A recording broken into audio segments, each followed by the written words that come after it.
Good morning. Welcome to the 41st Annual Economic Roundtable. I am Richard Joseph. I'm the interim dean of the Knauss School of Business, and we're pleased to co-host this roundtable with our partners, the San Diego Workforce Partnership, and the Policy and Innovation Center. As you may know, this is the longest-running economic forecasting event in the region. So we're thrilled, we're honored to be able to co-host it. I am also pleased to welcome Kyla Scanlon as our keynote speaker, and I look forward to hearing her insights as well as those of our distinguished panelists. In addition, I'd like to thank C3 Bank for serving as our presenting sponsor and MITS as our education sponsor. May I also thank Lauren Lukens, Diane Ice, and their team for organizing this event. May I take this opportunity to recognize members of our outstanding economics faculty. We have several faculty members here.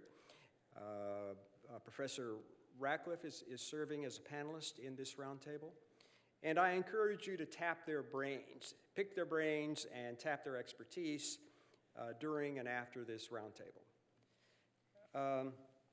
As you know, today marks a new era in the evolution of the American economy.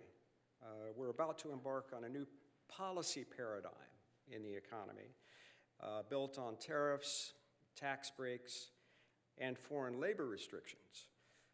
It promises to be a fascinating era, replete with risks, rewards, and opportunities. I look forward to hearing your insights regarding where this paradigm will take us. At this time, I would like to introduce Tommy Warnham, the Chief Banking Officer of C3 Bank. C3 Bank is a billion-dollar regional institution, a dynamo, headquartered in Encinitas.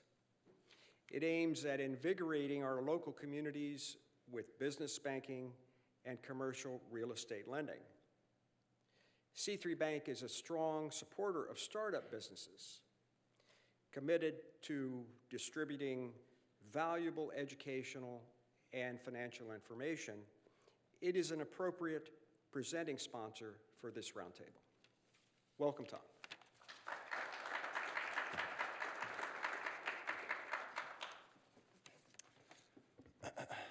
Thanks, Rick. It's great to be here, and we are proud to be the title sponsor of this event for the second year in a row. As Rick said, my name is Tommy Warnham, and I'm the Chief Banking Officer at C3 Bank. For those that don't know us, we are a privately held banking institution based in Encinitas with 4 shareholders, 2 of which are USD alumni. This year, we will be celebrating our 11th year in business. When we started our journey, we set the goal to be San Diego's premier business bank. I joined the bank 8 years ago, and our asset base is about $200 million. We recently just passed the $1 billion asset mark. We've achieved this growth by supporting small and medium-sized local businesses here in San Diego with a focus on understanding our clients' goals and offering solutions to help them achieve those goals. Over our 11 years, we have funded over $1.5 billion in loans, with the majority of those loans being here in San Diego, supporting local economic development and employment. We are passionate about growing San Diego and look forward to continuing to meet more of the great people that make this city the special place it is. With that, I would like to introduce Daniel Enemark. Daniel is the Chief Economist at the Policy and Innovation Center, a think tank and social impact incubator founded in partnership with the Brookings Institution and the San Diego Foundation. PIC conducts research and policy analysis and builds cross-sector, multi-jurisdictional partnerships to tackle some of our community's biggest challenges. Before joining PIC, Daniel was Chief Economist at the Workforce Partnership.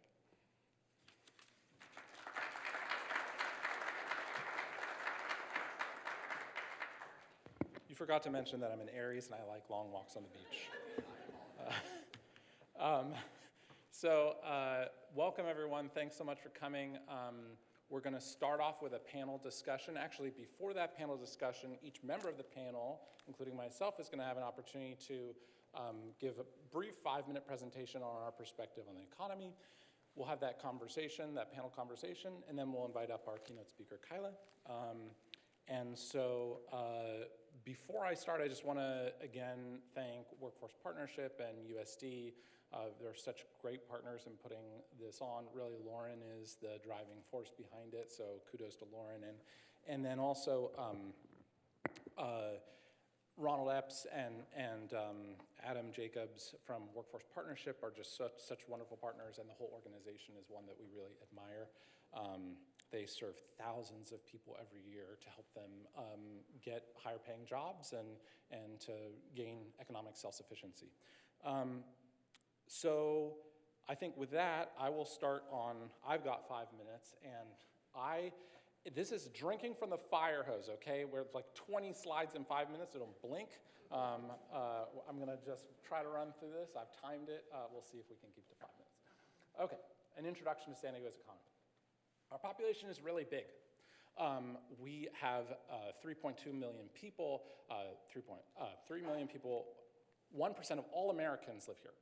Okay, we are bigger than 20 states and the District of Columbia. We're the 5th largest county in the United States. So this is a list of all the states by population. Here's where we fit in. Our economy is huge, okay? Bigger than Finland, Greece, Portugal, okay? This is an enormous economy. It's larger than half of all states, plus the District of Columbia. We are larger than 163 countries. It's really hard to wrap your mind around how enormous this economy is. People say phones, drones, genomes. I prefer drones, genomes, and ice cream cones because tourism is a very important part of our economy.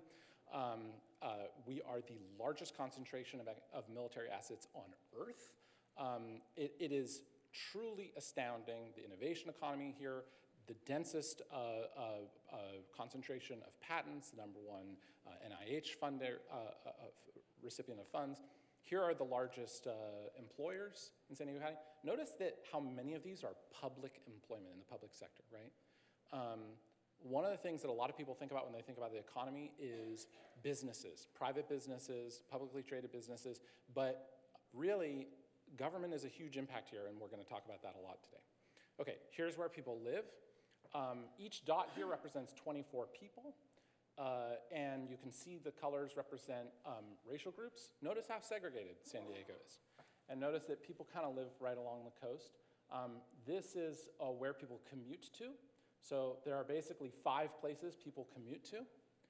And if we go back to our population map by race, notice it's where white folks live. So that's an interesting thing to contend with. There are 3 things I want to focus around economic need because we have such a bustling, big economy. It's important to not to lose track of the fact that there's real economic need here. First is that 335,000 people live in poverty. Do you know what the poverty line, federal poverty line for a family of 4 is? Anybody? $30,000 a year. Try living in San Diego on $30,000 a year. We have a high cost of living that makes poverty hit harder for a lot of people, and then our resources are very unevenly distributed. So poverty, very unevenly distributed. The number of children living in families that are living in poverty could fill Petco Park twice, 86,000 kids living in poverty. Again, below 30,000 for a family of 4. Beyond poverty, we could look at self-sufficiency wage because that's the wage at which you can pay your basic bills without government assistance. And there, this is for an individual and for a family of 4. Notice that for a family of 4 with 2 kids, largest single cost is childcare. Over a third of San Diegans live below the self-sufficiency wage, right? So we have an affordability crisis. Our resources are very unequally distributed, and that is the result of public policy. That is something that we have done to ourselves. And you could start in 1930, although you could start a lot earlier than that. But if you start 100 years ago, you see that's the federal government and the city government conspiring to create a redlining map that limited investment in communities of color. Highway 94 was built explicitly to keep the Black community and Hispanic communities of Southeast San Diego from moving into the white neighborhoods neighboring them. In the mid-60s, over 2/3 of white San Diegans voted to bring back housing segregation after the legislature tried to get rid of it. In the 70s, a study from the UT showed that 2% of home loans were made to families of color. A pair of academic geographers found that in the 70s that black San Diegans experienced extreme segregation and strong discrimination and were harassed by the police for even hanging out outside of Southeast San Diego. Our schools today are dramatically underperforming with students of color. I know it's a difficult task, so like to fix 400 years of problems. So I am not laying this at the feet of the school district, but this is a real problem that we have. If you look at occupational segregation, I could spend an hour talking about this, but notice that occupations with a high proportion of people of color have low pay, and occupations vice versa, right? That's a problem. We talk a lot about affordability, and I'll end here. To afford the median home, families need $241,000 a year. That's outrageous, right? That's only 14% of white San Diegans, but it's only 6% of Black, Latino, and Native San Diegans, right? So when we talk about the economy, it's important to remember that it's not just one monolithic economy that everybody's experiencing. Different people have different experiences of it, and it's incredibly unequal. Okay, that's me. With that cheerful presentation, we'll move on to Ryan Ratcliff. Ryan is a professor here at USD, and then after that, Ryan will invite Kenia up, who is a vice president at the Chamber of Commerce.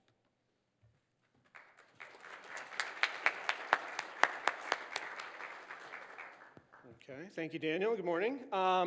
So the mission brief that I was given was stir the pot a little bit here. So my normal kind of mode of operation is a kind of 20-minute economic outlook, and this is more just we're going to have a discussion. So toss out some questions to stir the pot a little bit. So I'm going to start out very, very big and kind of zoom in. I think some of my questions about San Diego flow very nicely from Daniel's presentation. I'm going to start out with kind of one of the biggest issues, I think, on kind of a 30-year time span. The U.S. economy really remains unparalleled in the world at generating wealth. But in the last 30 years or so, who is on the receiving end of that wealth has become very, very uneven. Most of the income growth in the United States is accrued to the top fifth of the income distribution, and in particular within that, the top 5% and then the top 1%. As you know, and I think this is, kind of to me very reminiscent of the robber baron era of American capitalism, and it's kind of an interesting thing to think about both in terms of economics and the wider social contract in America and its impact on politics about how this uneven growth is going to play out in all those dimensions. So I think that's one of the things I would kind of toss to our panel as something to discuss. Obviously, on Monday, we have a changing of the guard, and the rhetoric in the United States is often that when my guys win, it's going to be a new era of peace and freedom and prosperity, and when my guys don't win, we are one step away from the zombie apocalypse. It's actually kind of difficult. This is a very, very contentious debate kind of in political economy. But the question is, how much does DC really matter? Is it such a big swing from, we're going to see, again, a new dawn in America versus Mad Max time? And a look at the broadest data says that there's not really a huge difference. I don't want to say good policy absolutely matters, bad policy can absolutely hurt, but if you go all the way back to Eisenhower, there is not an enormous difference between the economy thrives under Republicans and wastes away under Democrats or vice versa. Marginal differences between the two. So if you'd ask me in normal times, how do you expect things to radically change with a change in who's in charge in DC, I'd say probably not much. But I'm not sure that these are normal times anymore, and there's kind of two reasons for that. Number one is I just think we have a lot of chickens that are coming home to roost right now, just in terms of we've kicked the can down the road on the national debt. The cost of servicing that debt is starting to be bigger than some of our big federal line items here, and so there's going to be a need to address the structural deficit that we have, looming kind of insolvency crisis in Social Security and Medicare. There's a lot of very, very big thorny political economy issues we've been continually kicking down the road, and there's not much road left, frankly.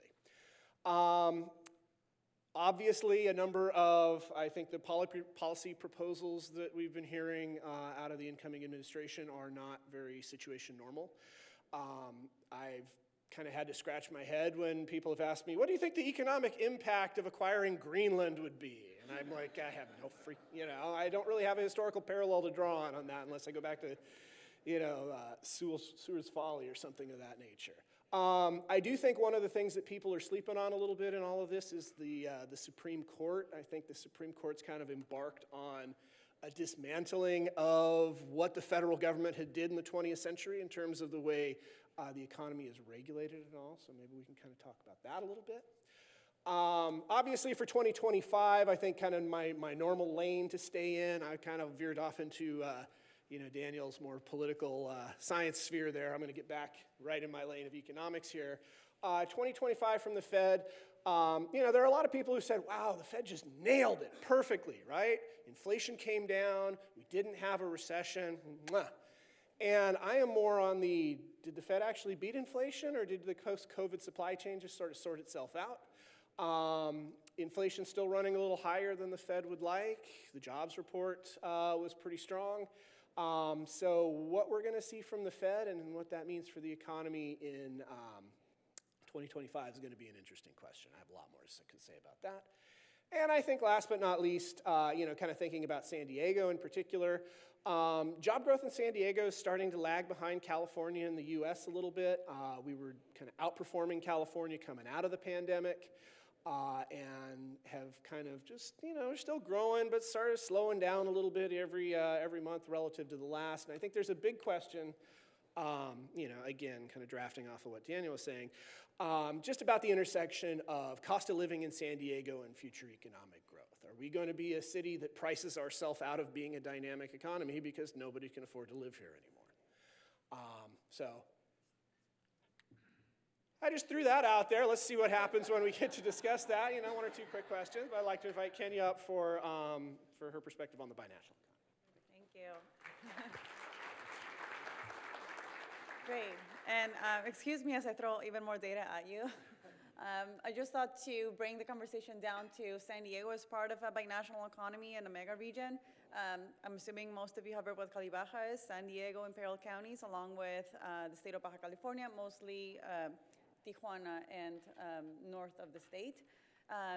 We can talk about and think about trade in North America, and just to throw a number more broadly, trade within North America supports 12 million jobs in the US. That's about 7 million supported by trade with Canada, and then 5 million supported by trade with Mexico. And then if we were to zoom that in to California, that's over 500,000 jobs. And this is 2022, 2023, so I'm assuming that's coming up even more every year.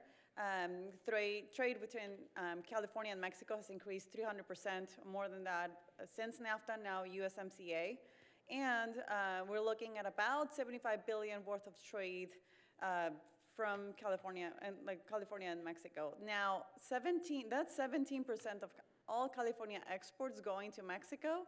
And to zoom in into our region and understand how important that is for San Diego, out of those 75 billion, over 60 billion cross the border through land ports of entry here in San Diego and Imperial. So that's Tijuana and Mexicali. Thank you, USD, for the other data, by the way.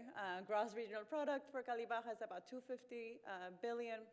And we are home to bilateral co-producing integrated supply chains that are valued at 2.5 billion every year. Together, San Diego with Baja also are the largest medical device cluster in the world. So that's, again, another example of how the binational region benefits San Diego's economy. And then, let's see, if we were to, again, zoom in now, San Diego and Tijuana, how does things look like? These are the economic engines, top industries and emerging sectors. You may notice if you glance at these that there's an organic economic spillover. When something's good in San Diego, then Tijuana sees an opportunity, and the other way around. We have top industries, biotech, biopharma, defense and aerospace, and then you'll see that there's a tie in Tijuana, whether that's an emerging sector in terms of aerospace manufacturing, or the medical device manufacturing in Tijuana, and then that feeding into biotech, biopharma, life sciences here in San Diego. Some of the other samples that I like to mention is that you've seen the Tacoma on the freeways. We are doing a lot of co-producing in that end. There's components that are moving across the border 4 or 5 times before the actual vehicle is done and ready for the final consumer. So that's what you're seeing now coming back. We're not importing vehicles from Tijuana, we're co-producing them together, and that's just the final product coming back. In terms of top trade partners, we're each other's, number 1, Mexico and the US, and then this kind of like changes depending where we are in the year, but Canada and China are usually 2nd and 3rd for both of us. And then what is it that we're trading? Again, I mentioned the motor vehicle parts and accessories, and then we're importing back the passenger vehicles. There's chips, semiconductors, monitors and projectors, which is the same as audiovisuals on the export side. So again, we're looking at this, at what can we do together in order to increase the value of our supply chains and our economy, create jobs, et cetera. I mentioned it's a lot of data, sorry. This is my last slide though. I wanted to pause and think about what that means for the border, because together we obviously, the EDCs, chambers, academic institutions, all that we want is to continue to bring that investment into San Diego, but all of that and selling our strategic geographic location depends on border efficiency, and that of course we'll dive into why DC matters right now. An average month at the border, that's 3.3 million travelers, that's 700,000 pedestrians, and about 1.6 million passenger vehicles. Now, I mentioned the $60 billion worth of trade through the ports of entry. That's up to 4,000 trucks every day carrying that merchandise. And then also thank you, Izzy, for all these amazing numbers. Nearly 60,000 people crossing the border for work every day. That doesn't include students, that doesn't include people just hanging out, or it's also not inclusive of all industries. So people coming in to teach, or myself, that I'm in the chamber and nonprofit business. So it's a lot happening. There's a lot of opportunity here, but it's also a missed opportunity if we don't continue to elevate our voice and really advocate for what's good for our region and understanding this region as part of a binational economy. So I'll leave it there. I know there's more data, and I'm looking forward to this conversation.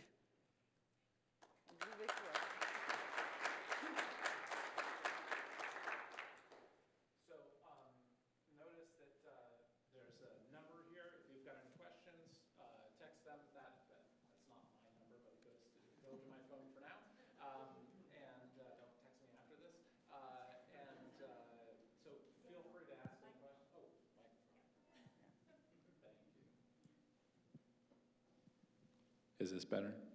Yeah. So feel free to text any questions to that number. Don't text me after this. Unless you want to go on a long walk on the beach.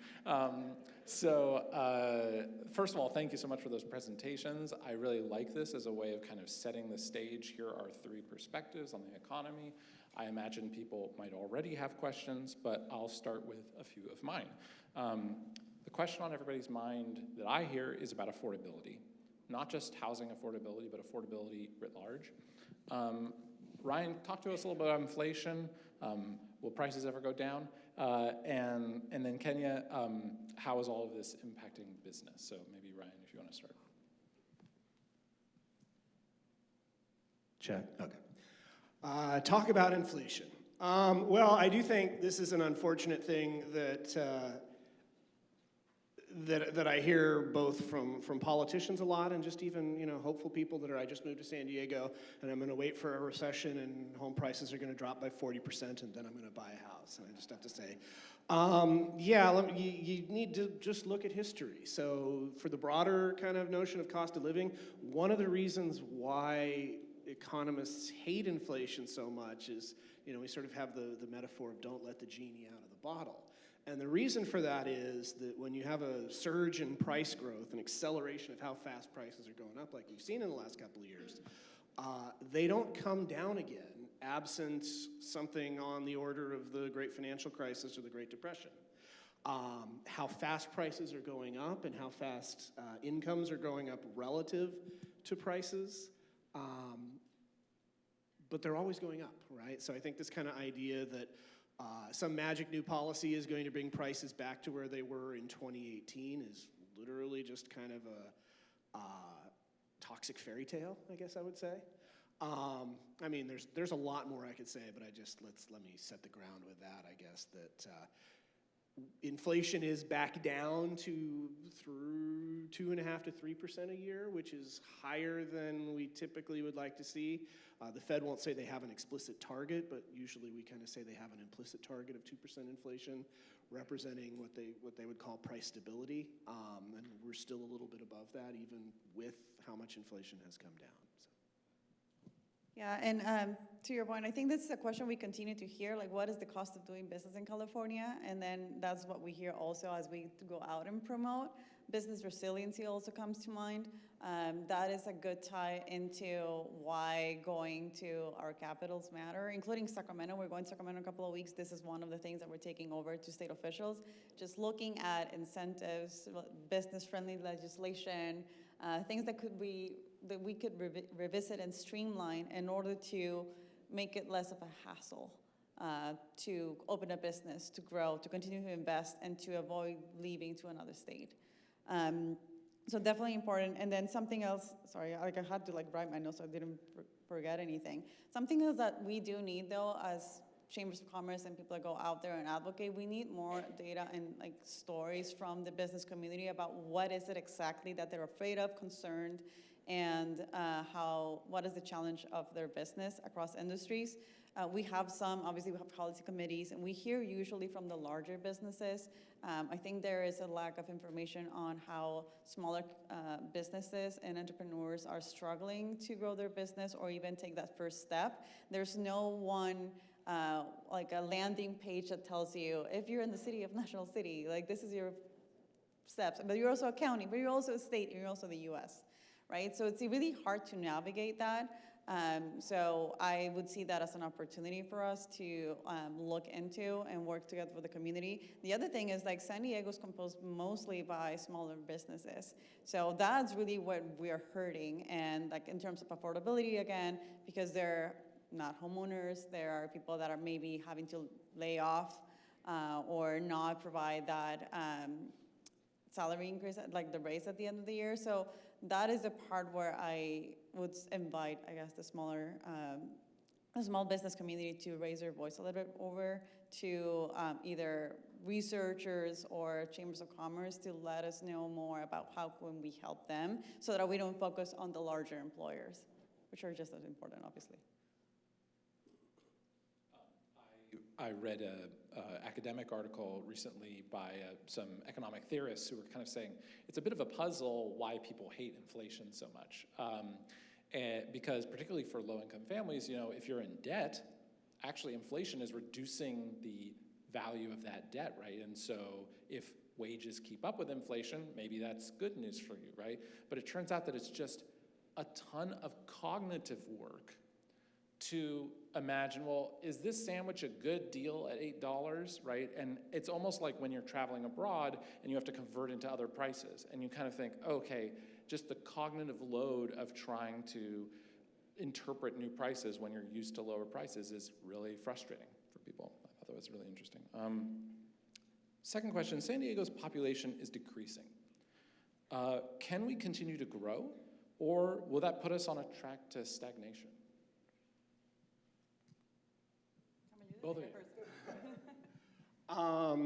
Yes, and I think the particular culprit is something we call net domestic migration. So the reason San Diego's population is decreasing is primarily driven by people who, Americans who used to live here who now live somewhere else, right? So net domestic migration tends to be primarily people in their 20s and 30s. So to me, that is a concerning kind of first hint of I can't afford to make the kind of life I want to live in San Diego anymore with the 20s and 30s, the future of our economy, people deciding, it's great, I can't afford to live there. I have this worry that we don't really build any more housing, And lots and lots and lots and lots and lots of people would love to live here, but with a vertical supply curve and lots of demand, what do we see? Prices just go through the roof. There's a version of the future where we become more like a Dana Point or a Monterey or a Santa Barbara, which is a lovely place to live if you already have a lot of money, but not the dynamic, entrepreneurial, vibrant, diverse economy that I currently think of as San Diego. So I think one of the things I am most concerned about for the future is just that we price ourselves out of the kind of good position we're in right now. And there are a number of different dimensions of this, but to me, number one is housing supply, right? Now, there's a lot of different, what kind of housing supply do we need? We could have an entire afternoon just about that. But I do think the idea of we have to build more if we're going to continue to thrive as we have. Okay, a lot was said right now. I wanted to start with the fact that also looking at it from the binational lens, the opposite is happening in Tijuana. The population is growing, whether it's because it's cheaper to live there as compared to the US, or because we have people from south of the country also looking to tap into the American dream, and they find it in Tijuana, or they decide to wait. So there's a growing population, and as a whole, I think San Diego is like 2 million, 3 million? 3.2. Tijuana is then all getting closer to 2, and then as a mega region, we're 7 million people. So understanding that there may be an opportunity there, but there's also the challenge of as more San Diegans are now also fleeing and moving to Tijuana, then there's an affordability crisis in Tijuana where basically the higher income is pushing Mexican families with a Mexican income out to the outskirts, to the corners of the city. And then, we're starting to see more of the building up, which was not a trend in Tijuana before the last 10 years or so. So again, we're seeing how there's opportunity in terms of we can tap into that workforce. We have, again, a floating community of about 150,000 people, which could fill the convention center moving back and forward. That's a question then also for our freeways, traffic, et cetera, and the business hubs across the county. So there's a lot that we can grab from each of these points. I'm just thinking about, again, always keeping in mind what that means for the region as a whole. Again, affordability, workforce, transportation, and other issues that may arise. People ask all the time, kind of what do November's election results mean for us in San Diego, and Gavin Newsom has made a big deal out of we're going to fight this and all that, and we've even seen some of that here locally. I'm curious, you mentioned how much does DC matter? Kenia, you lead an annual delegation to DC with leaders from across San Diego. So, I think both of you, I'm curious what you think about, does DC matter, and what do we need to accomplish in our relationship with DC? I think we tapped into it a little bit. It does matter in terms of continuity. As a business sector or as community leaders, we understand the value of certain initiatives or projects and legislation, but then we also have to navigate this very complex web of local, state, and federal officials, and then being a border community, that also means local, state, and federal officials on the other side. And that somehow has to work. So that's where I think we come in, and we've seen ourselves in playing that role, and taking delegation to Sacramento and then to DC and to Mexico City, and it's been over 15 years for all of these, right? Not to say that if something were to happen, which did happen many times in the previous Trump administration with tariffs or shutting down the border, or taking even international student visas away, and how that impacted each of our industries and our economy in general. But then we were able to go past it. I think that what's different this time, which not normal to Ryan's point, is that this is someone we know, but comes a little bit more empowered with Congress and with the broad support of the US in general. And then in terms of keeping this binational regional lens, we also have a new administration in Mexico that has the equal power in Congress. So it's gonna be interesting to see how they manage to balance out egos and priorities, and how the border will continue to be politicized and will be made an example of for better or for worse. So again, like particularly now, I think it's very important to keep those channels of communication, or at least not stop knocking those doors. But in terms of like for the longer term future, we are the only constant. We've been here before. We will continue to be here after. And it's like, I don't want to be like rebuilt, but at the same time, the integrated supply chains were here in the binational economy was here before NAFTA. We've leveraged it. It gives people certainty to continue to invest and expand their business here. But it wouldn't be the end of the world forever. Yeah. Okay, well, there's about 2 hours of stuff I think I want to say here, so I have to be judicious here. I don't know. I just sort of want to say that I think that the beauty of the American, Californian, and San Diego economies is that it is a very decentralized, individual people out there hustling and creating things that we haven't seen before, and that's where our dynamism and vibrancy and growth comes from. So it is not that the government is picking winners and losers and kind of charting the path of the economy, much more that I think it's a matter of friction, in good instances, the government can make things a bit easier to start a business, to maintain a business, to have some certainty about what the regulatory environment looks like, what the rules are, what supports are available for me. The opposite side of that coin is the government can create a lot of uncertainty and friction with multiple competing regulations and jurisdictions and California law versus federal law and all of those sorts of things. So, again, not zombie apocalypse. I want to be absolutely clear about that.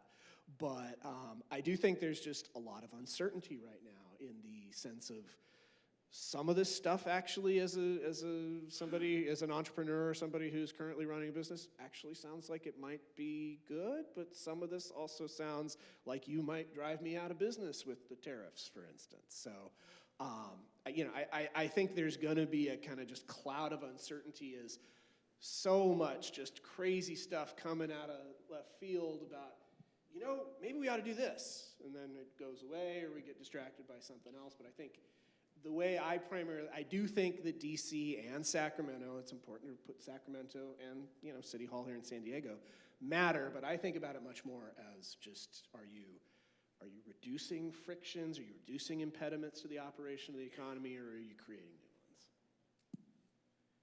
new ones? A recent survey found that 41% of CEOs intend to replace parts of their workforce with AI. What challenges and opportunities do you think we're likely to face here in San Diego in the coming year with the continued rise of AI? I think, I know we were having a conversation about this before, but I wanted to do is really shift it a little bit.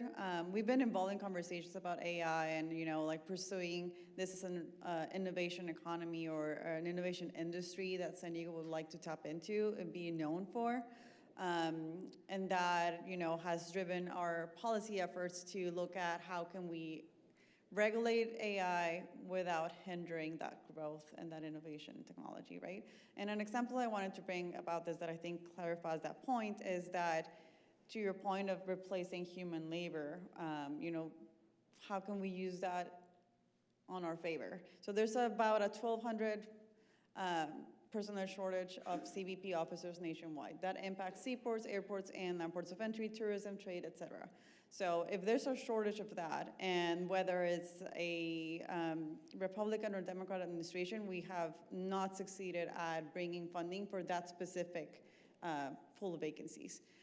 However, I had the opportunity to go to Singapore last year with the EDC and the trade delegation, and we saw another port of entry that processes 3 or 4 times more than what we process here in San Isidro. Again, you saw the numbers. That's like 100,000 people at least on San Isidro every single day. They can see 350 to 400,000 people every day. Their waits look like an hour. Our waits, if you don't have Sentry or Global Entry, can be 4 or 5 hours. And then cargoes waiting as well with our avocados and guacamole, et cetera, like all of that, right? So it's perishable. Anyways, they use AI. They've used AI to help facilitate that processing of people moving back and forward and trade, to scan the vehicle, to know how many people are in there, to scan your face, and then it's sort of like a self-checkout. You get to the airport, and there's like all these machines, and the one officer there kind of making sure that it's all good, and then other officers are elsewhere.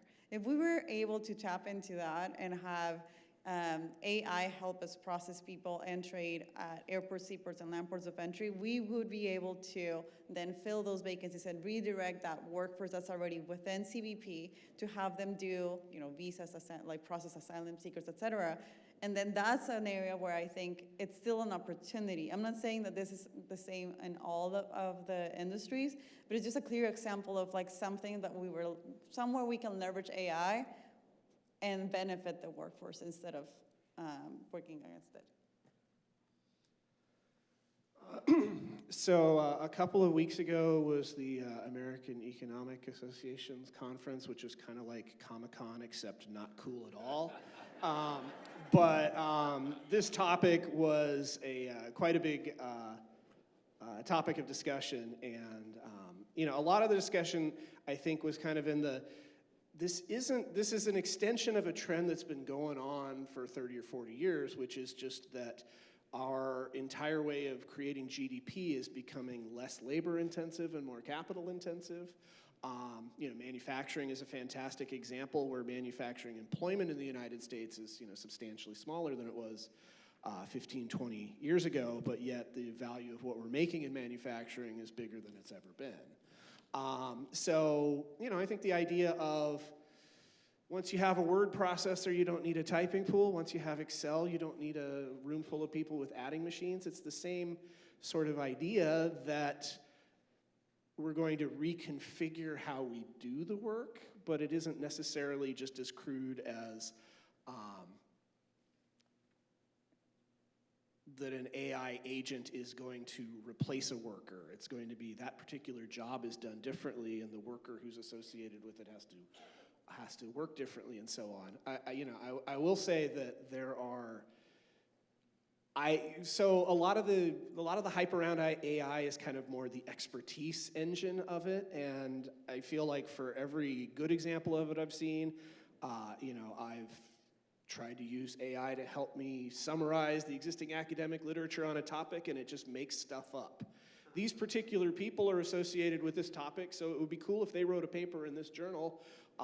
Sometimes the journal exists. This author team has never actually written anything together, and but it's kind of a hallucination. There's law examples of this as well, where they make up cases, and the judge is a little grumpy that you used AI to write your legal brief and so on. So, I think kind of on my end of the street and sort of in the technical expertise zone, I still think AI has a long way to go, and in particular that there's still a role for some human needs to know enough about the topic to know whether the AI said something sensible or not. So it's not that, again, it's not replacement, it's just the mode of how people and machines interact to create value is going to be different than it has been, but not necessarily just, Skynet is going to herd us all into to camps or something along those lines.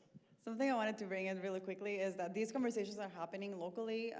The county supervisor, Joel Anderson, is leading I had to write it down to remember, it's IT infrastructure, workforce impacts, and AI tools subcommittee.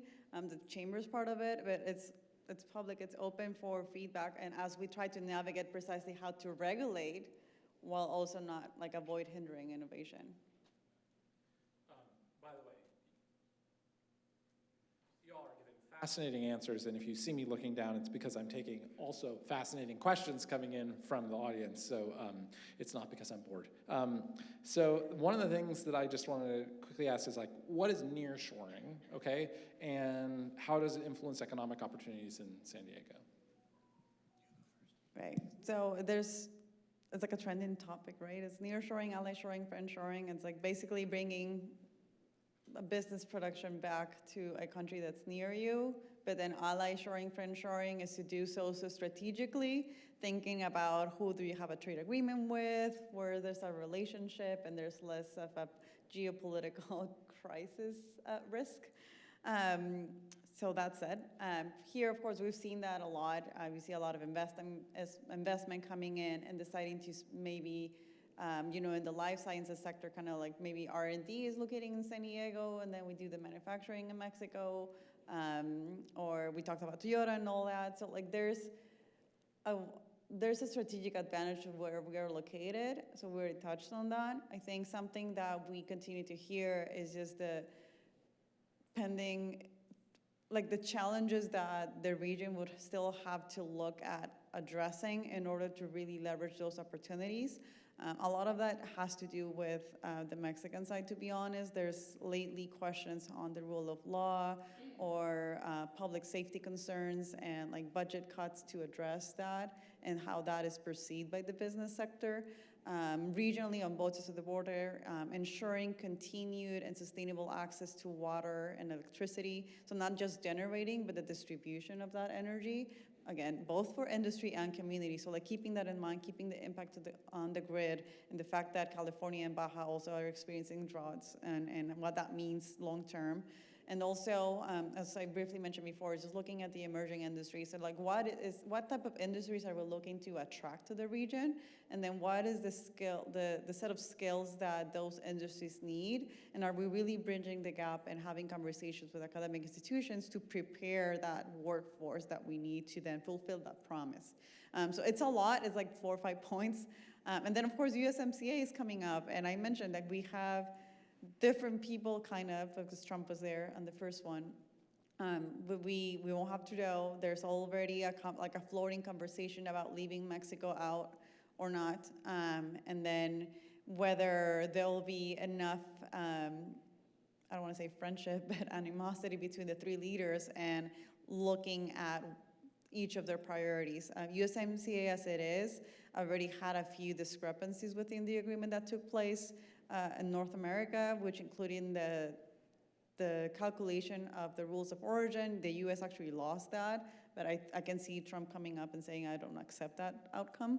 And there's also the dairy market that Canada did also kind of like not kind of fulfill their commitments with, and then the genetically modified corn in Mexico and how that, I think that's a cultural thing, to be honest, but like all those three just are 3 examples of how where we, like if this region wants to tap into that and bring that to our local supply chains, there's already things happening at the federal level that could hinder that or that could, I guess, make it harder for us to tap into those industries. One of the questions that came in from the audience is, what can we do locally to encourage equitable growth? They kind of touched on some of the information about, inequality of our economy. What can we do here, both in government and business and Again, give me 3 hours. Well, I would say I think one of the places to start. I mean, this is an incredible Gordian knot, right? So we have to recognize that. But I do think one of the places to start again is housing supply. You did a fantastic map of where do people live and where do people work, and the terrible commute costs that. So I mean, it's kind of a lot of people are shocked when you hear the statistic, but I would say it's roughly 2/3 of San Diegans do not have a bachelor's degree, right? So depending on the circles you run in, you're like, literally everybody I know has a college degree. But when you look at the county as a whole, so we're kind of thinking, what sort of job opportunities do we have in that space? And the kind of the hollowing out of the middle. There used to be a lot of good jobs that you could support a family of 4 in San Diego on, even without kind of those higher educational credentials. But it's kind of gotten pushed in the direction of now it's more, retail, leisure, and hospitality sorts of jobs as well. So, I am a big believer in kind of the trying to ramp up our, support for trades and apprenticeships. And that sort of, it is not college for everybody, necessarily. I think that's kind of been sort of a false lead that we kind of have pursued over the last 15 or 20 years. So I'd like to see that. I'd like to see housing supply, we call it workforce housing a lot in kind of nerd circles here, but in particular, housing where somebody can live on the median income in San Diego and not have to commute for 45 minutes to get to their place of work.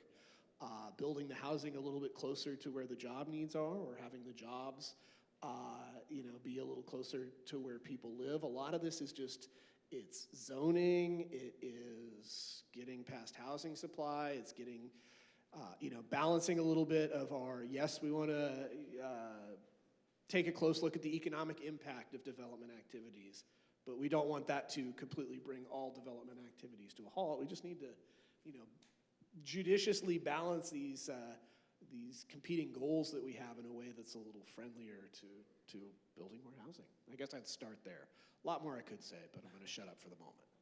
Yeah, I think I will build on Ryan's comments because I agree on the need for housing. To begin with, you have to be able to live here because otherwise what are you talking about? And then also education. And to your point, we're seeing a lot of that in Tijuana of like the academic institutions and the government rethinking the 4-year degree, more thinking about technical degrees or, like as we bring, also looking at the manufacturing, all the industries that I mentioned, we need technicians. Like we don't need that many, like specialized engineers, even though Baja is producing a lot of them. And then looking at sort of like a more regional, intentional plan on how we want to get there. Whether it's like housing or on the education piece. I do want to emphasize on the education part because that's the conversation, like every conversation I've had across the region with industries or with different levels of government, it goes back to rethinking education and not rethinking as reinventing it, but rather how can we design programs that provide different people opportunities that they need to just advance in this generation and the next and so on. And also rethinking the need of particular skills and programs. For example, the path to an engineering degree in the US is very different for that in Mexico. In 4 years, you can have an engineer in aerospace. I think it's a little different on the US side. To navigate that, you have to it start very general and then specialize. And then by that time, is there a need for that particular degree in 20 years or 10 years by the time this person is an expert? And that's where we're looking at conversations on the Mexican side, thinking about the 1-year degrees, 1.5 year degrees, certificates that can get people working and on a professional growth path within the next 5 years so they can then afford a house. So what lessons can we learn from those efforts south of the border and apply them here?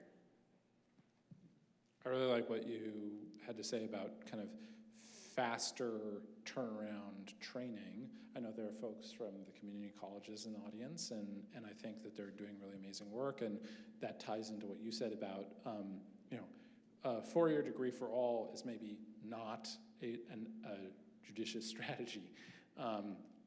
Curious briefly if there's any kind of thoughts that you have about how we could provide either hope or practical support to young people who want to stay in San Diego and are looking to build a life that would allow them to do that.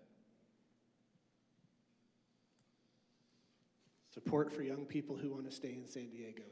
Or any advice hey, here's the pathway that will work for you. Or I hope your parents owned real estate in California. Yes. Gosh, sorry to be so cynical as that, but it is. I think this sort of California. Back to my kind of bigger point about the uneven distribution of income and all of that. The general wealth of my parents or my grandparents. Bought a house in San Diego when you could live in PB and spend. I've heard. I think we've all heard these stories that make us pull our hair out when we moved here more recently than 1950 or so. I do think just judging by, I'm in the business of watching people go through college and graduate and kind of embark on, most of our people who kind of get a taste of San Diego, they want to stay here. And I think back to that point I made about net domestic migration, it's sort of 10 years of trying to make it work and getting to that kind of demographic point in your life now where you're thinking about buying a house and school districts and things of that nature where, where it starts to be a challenge. I do think for a lot of that, I want to just give a shout out to the public school system in San Diego County is one of the reasons. I came here from LA, and one of the big reasons was, my wife and I were kind of committed to seeing our kids go to public school, and the public schools here still work. In many parts of the country, they don't anymore. So, sorry, I'm wandering off topic a little bit here. So I think it's just that idea, again, the just cost of living in general, and the biggest component of, I sorry to beat the housing drum here, but, Norm Miller got in my ear and told me I should, so here I am a little bit. I think that is the most important. You want to build a life in San Diego? People want to live here. It is a great place to live. We all know that. But it's just the challenge of, can I kind of have the life I want to live? And I think, to me, the foundation, there's a lot more going on beside that. But I think the foundational issue is just, can I afford a place to live? I think if I could just then turn it over to actual advice for those graduating, is to be more strategic about, don't wait until the last semester to do your internship, and be more strategic about it.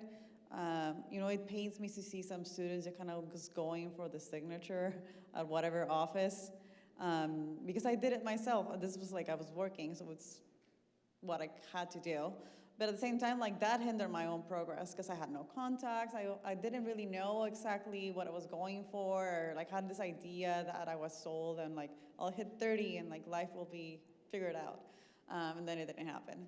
But had I known at the time that even starting with not just the mandatory internship, but getting those real world experiences and understanding better what I don't want, what I do want, and having those connections and references, that would have facilitated life a lot. And I would strive to help others just graduating do that more.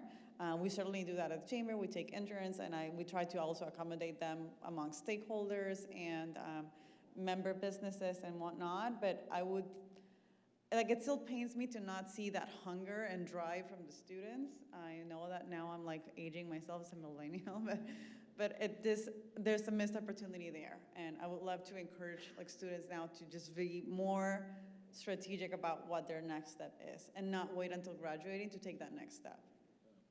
We've had 3 questions come in all about remote work and what that impact is on the workforce here and on migration patterns. You've mentioned net domestic migration, but also, does the advent of remote work allow people to move to TJ or even farther out of the country? So just kind of curious about what your thought is about, there's a recent study shows that most CEOs think that remote work will be dead within 3 years. I think that's ridiculous, respectfully. That's not very respectful, I guess. But I'm just curious, where do you see this going, and what impact does that have for us in our labor force? I think first it's important to say that there are certain occupations where remote work is a possibility, and there are many occupations where it isn't. So we have to kind of be clear on when we're talking about remote work. It is kind of only one corner of the economy where this is an issue. I do think actually, in my kind of anecdotal experience, San Diego's in a position to benefit from this, just from the perspective of, this is a great place to live if you can afford it. But, the number of kind of refugees from New York who run hedge funds out of their house in La Jolla and whatnot, just from I got to get up early to be on New York hours, but I'd much rather live here than there, and now the internet makes that possible. I think it's actually an opportunity for places that have just kind of high, natural quality of life. Again, we got to go back to the affordability piece, but I don't think remote work is gone forever. I do think there is kind of it's the inevitable push and pull between the like you say, management. We don't really measure productivity very well. That's sort of one of the things we're continually working on across the street at the School of Business. Is there a way we can actually measure productivity that can enable remote work? No, I just need to see your badge swipes, right? I mean, it's so crude and silly and demeaning. But I do think the pandemic, that is one of the small silver linings of the pandemic, was that it opened up this new way of working that I don't think is going to go away. And I would say that San Diego is in a position to benefit from, my job's in LA, but I don't want to live in LA, so I'm going to live in San Diego and just kind of remote commute, and all will be well, and it's a mutually beneficial transaction for everybody. So I actually think it's I don't know. It's an opportunity that can be taken advantage of if you're willing to think a little bit outside the box. I think to contribute and avoid repeating, because I don't think it's going anywhere either, and I agree the fact that it's not even an opportunity for all industries. It depends on what you're doing and your scope of work, et cetera. But we haven't talked about the opportunity that also represents with childcare options and just allowing women to really, or heads of household, really continue or explore work opportunities on their end. We see that more being more of a conversation in terms of benefits for employees from employers about childcare options. I think this is a childcare friendly, low cost benefit that could be offered, and that it needs to be taken into consideration. Like, do you really need to commute? You can be local, but do you really have to commute? Can you just drop your kids at school and then come back and continue to work, or watch over them and then work from your living room? So like that is just a part of a conversation that I think will continue to have an impact on employers, I guess, willingness and the need for remote work. Yeah, one of the things I think is important to keep in mind on discussions about remote work is that most CEOs are still men. And remote work is something that in a culture that places the majority of the burden for child rearing on women, it's something that is often missed by leadership. Interestingly, most HR leaders actually support remote work, and also interestingly, HR leaders are more likely to be women.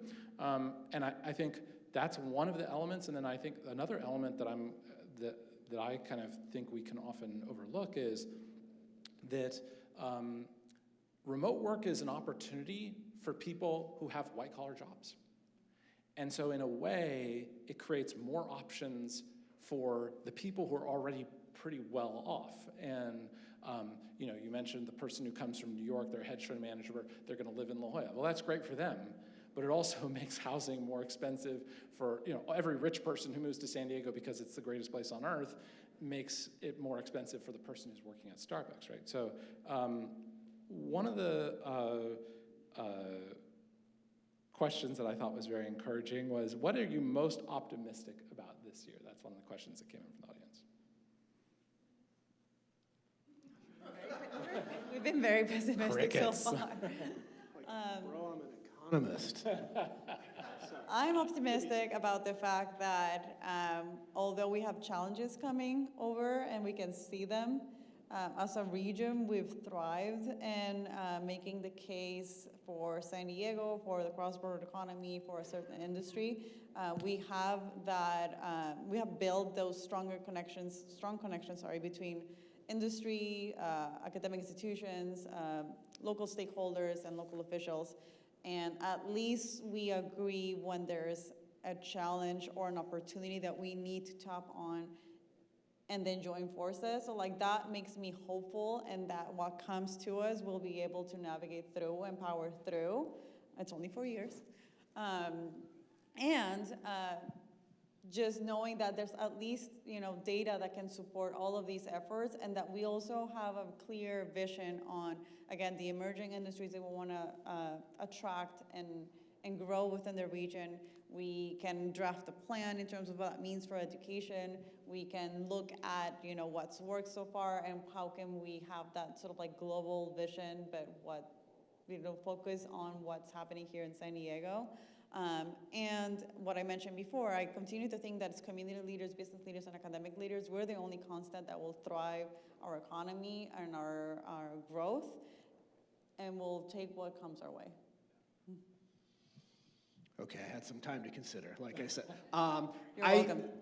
The fundamentals of San Diego, I still believe in the fundamentals of San Diego, which is to say a lot of the stuff that was in your presentation.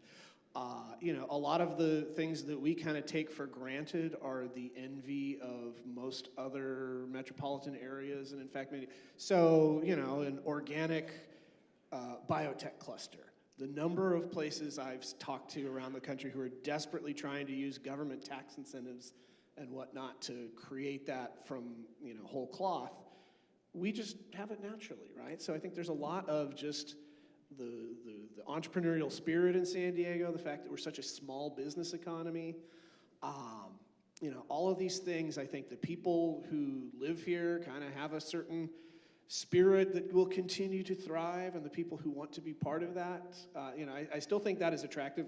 I've listed off many, many things where I think that, like, we have some issues that we have to get out of the way, right? We have to let San Diego be San Diego, in some sense, in terms of, you know, housing policy and zoning and regulation and so on. But, you know, the underlying, the resources we have here, the people that live here, the ideas that are generated here, you know, I still think I'm very, you know, optimistic about the fundamentals. That's encouraging. We've got just like 5 minutes left or so. Two of the questions, and by the way, thank you so much for the questions that have come in. Aside from the first 3 or 4 questions that I asked, these have all been from the audience, and really, really insightful and thoughtful questions. The last thing is, a couple people have asked about both our aging population and about climate change. Those are 2 topics we haven't touched on, and I'm just curious about if you have any thoughts about how our economy is likely to be impacted by either of those things.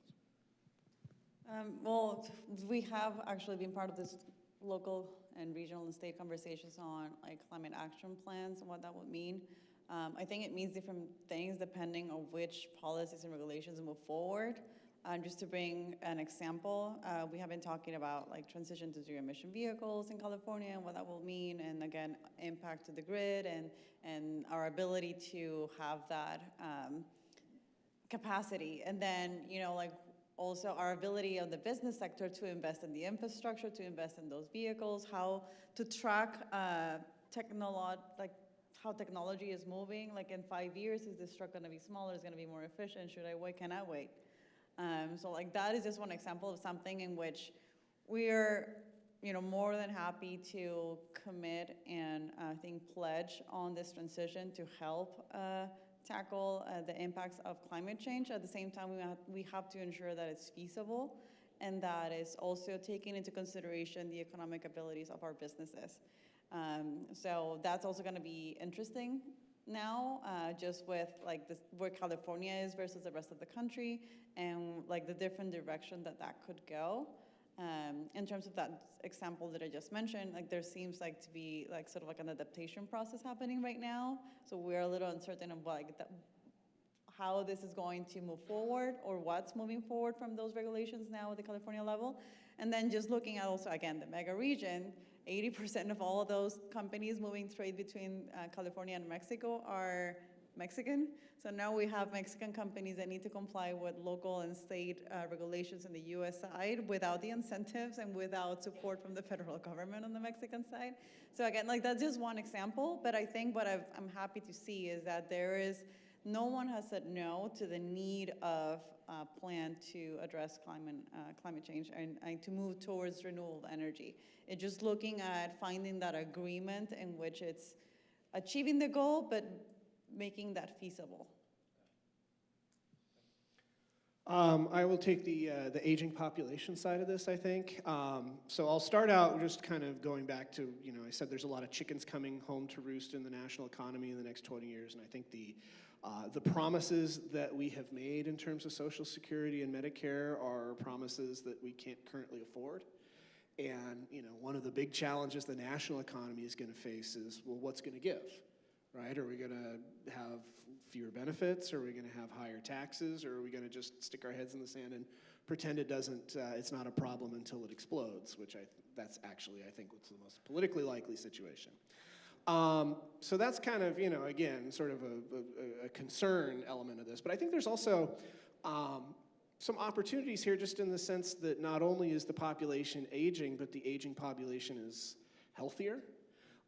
So, you know, in the sense that one of the big challenges national, state, and local economies all face is just the population as a whole isn't growing as fast as it used to, and that has implications for how fast the labor force can grow, et cetera. So where are we going to get the workers that we used to have to continue to do things? Now, some of this is going to be, you know, again, the substituting labor for capital we talked about before. But some of it is going to be that people may choose to work past the 60, 65 retirement age that we've thought of in the past, either because they still want to or because their retirement savings are such that they have to. But I think that kind of just the implications of we're living longer, we're healthier longer, we're working longer, there's a lot about that we're only just starting to understand. And I think the labor force implications of it are actually a positive, because when we just looked at when you hit 65, you retire, and so we have this huge, this increasingly growing chunk of the population that isn't working, that could potentially, be a drag on growth. I think we need to challenge the assumption that maybe you're not going to retire the way that the previous generation retired. Well, Ryan, Ratcliff, Kenia Zamarripa, thank you so much. This has been a wonderful panel, and thanks so much for all of your questions. Thank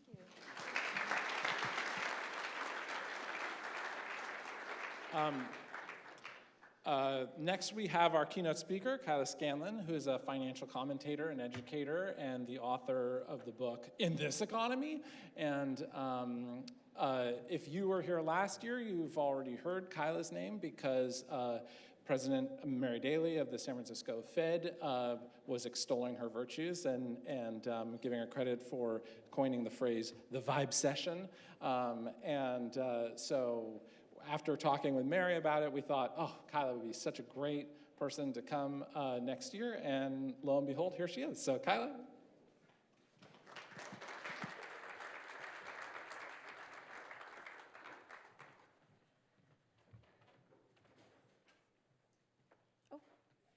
Thank you. Hi, everybody. I'm Kyla Scanlon. Thanks so much for having me here today. It's truly an honor to be where Mary Daly once stood. She's one of my biggest inspirations in life. The panelists were so interesting. I really learned a lot about San Diego's economy. And today I'm going to talk a little bit broader about the economy in 2025. So getting into trust, getting a little bit more into AI, and the new normal. I'm also happy to take quick questions during the presentation. I'll be talking for an hour, which is quite a long time, and something I say might be confusing, so just feel free to raise your hand. But this is the quote that I kind of want to start this presentation with from Eric Hoffer. And the quote says, "In times of change, learners inherit the earth, while the learned find themselves beautifully equipped to deal with a world that no longer exists." So I've been on the road this week for work, but I live in Los Angeles most of the time, and I think this quote has really informed, the past week in LA, where you can be as learned as you want, but then something tragic and devastating happens, and you have to be adaptable. You have to figure out how to mitigate that risk and how to rebuild an entire city from the ground up. And I think there's a lot of lessons that can be applied from that. So that's a picture of some tree. Actually, there is some font behind that. So I apologize. I do believe there's a little bit of a formatting situation. But let me pull up the actual question so I know. Sorry about this. It wouldn't be a presentation if something didn't go wrong. So what this says, and it's actually an eye test as well, but what this says is,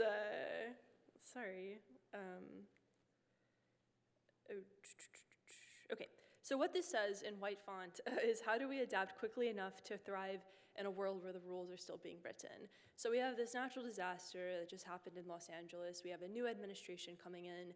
Basically everything that we know about how the world works is about to change in a really meaningful way. And it's going to come to the learners to be able to figure out how to manage that. So who am I? I'm Kyla Scanlon. I'm the author of In This Economy, How Money and Markets Really Work. The book is kind of an intro guide to economics. I'm also a social media person, so I post on TikTok, I post on Instagram, basically anywhere social media is. And then I contribute to Bloomberg Opinion. I do opinion pieces for them and do some work with the Economic Innovation Group as well as a couple of other partnerships.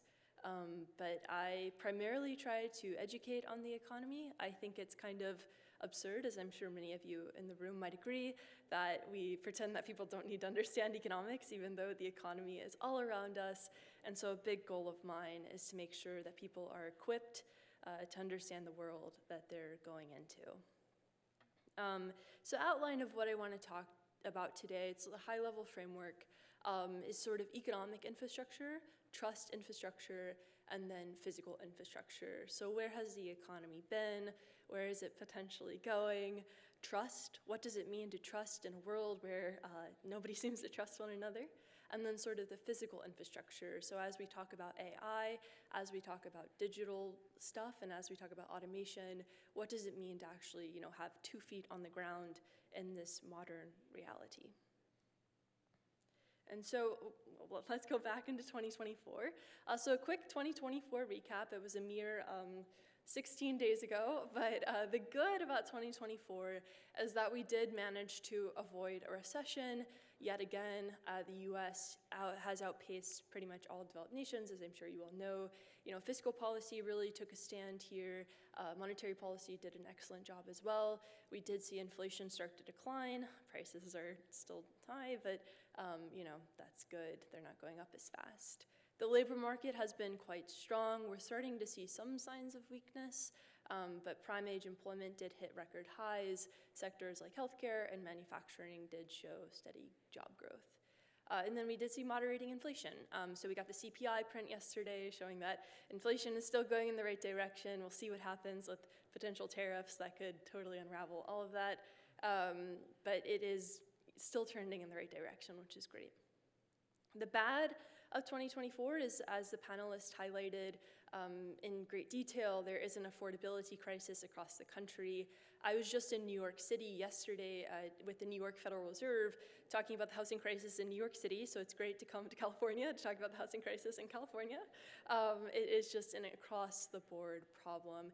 Even where I grew up, Louisville, Kentucky, there are huge housing cost problems there too. Like, no city has really managed to figure this out other than Austin, Texas. And the way that they figured it out was simply by building more housing. So housing costs still a key issue. The median home prices are, I think they're above 4.5 times the median income now. Student loan repayments are tough. Trust erosion, public trust in major institutions like government and big tech and financial regulators has continued to weaken.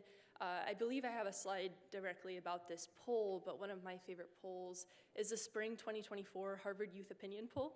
And it basically asks young people, who do you trust on the institutional level? And trust in every single major institution, Wall Street, media, the government, the Supreme Court, has declined by double digits. I believe trust in the media is down to like 8%. Trust in Wall Street is around 10%.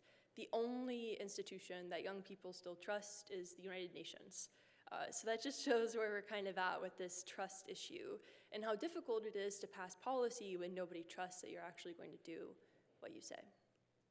And so above all, 2024 reminded us how far we are from defining what normal looks like in this post-pandemic, post-everything world.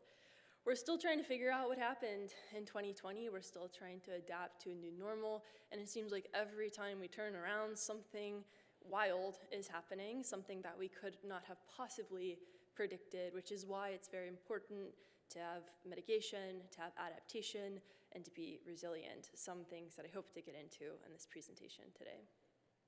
So 2025 outlook, sorry, I'm like really pressing this button a little too hard sometimes, so sorry for skipping slides. But balancing stability and uncertainty. So we're entering 2025, I think, with these three key these three major systems, under stress. So economic infrastructure, trust infrastructure, and physical infrastructure. So economic infrastructure. So what's going on here? So the economy is still relatively strong. I think most people are, well, I'll get into like how most people are happy with the numbers, but might not be happy with the actual lived experience of the economy later on. but we still have a relatively strong labor market. That's Guy Berger on LinkedIn. He's a really great labor economist. And he's showing, hiring was very weak. We still have a relatively strong labor market, but if you have a job right now, you're like, okay, but if you're looking for a job, it's really difficult. And so that's a tough labor market for new grads, for people who are looking for work, and it makes the overall labor market start to show those signs of weakness. Central banks were cutting rates. However, they've definitely hinted that they will not be doing that over the next few months, probably because inflation is still somewhat strong, and there's the worries of what fiscal policy in the United States could hold with things like tariffs, with potential immigration restrictions, and how that could impact, what the central banks might be planning. And then this is Chicago Fed President Austin Goolsbee talking about interest rate, economic challenges, and vibes. I have a slide on it, but the Federal Reserve, monetary policy, the economy at large is definitely running on vibes sometimes. It seems like sentiment is driving more so than data at some points. And so that makes, the economy can be strong, but if nobody feels like it's strong, it's probably not strong. So this gets into the idea of the vibe session, which was a word that I coined back in July 2022. It's basically this idea that the economic data is telling one story, but people's lived experience is telling a completely different story. And so that gets into things like the housing crisis. It gets into aging, the aging population, and worries about retirement. The cost of elder care is exorbitant. The cost of healthcare is exorbitant. And so we have this economic data that's like the labor market's okay, inflation is going down, the economy's still growing, but you have people who are like, well, I don't feel that, and that's because there's this structural affordability crisis. Their feelings are quite valid, and so that is the vibe session. And so we do have these two economies. We have the data economy. GDP is going okay. Unemployment at relative historic lows. The stock market just somehow keeps on going up. And inflation is really cooling in a meaningful way.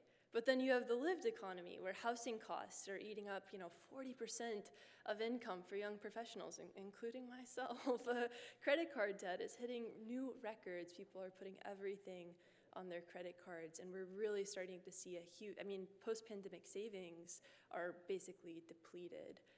Trust in institutions at historic lows, as we talked about already, and then, of course, the generational wealth divide, which I'll talk about in a few slides. But there's also this evolution happening in economic systems. So we were finally cutting rates after these pretty aggressive hikes. The market is basically telling the Federal Reserve that they don't quite believe what the Federal Reserve is saying. You see yields going up on the 10-year, which probably shouldn't be happening after Fed cuts. You have election years adding a new uncertainty layer, and then you have sentiment affecting policy effectiveness. And so that makes it quite difficult for the Federal Reserve, for fiscal policy, for anybody to kind of do their economic job.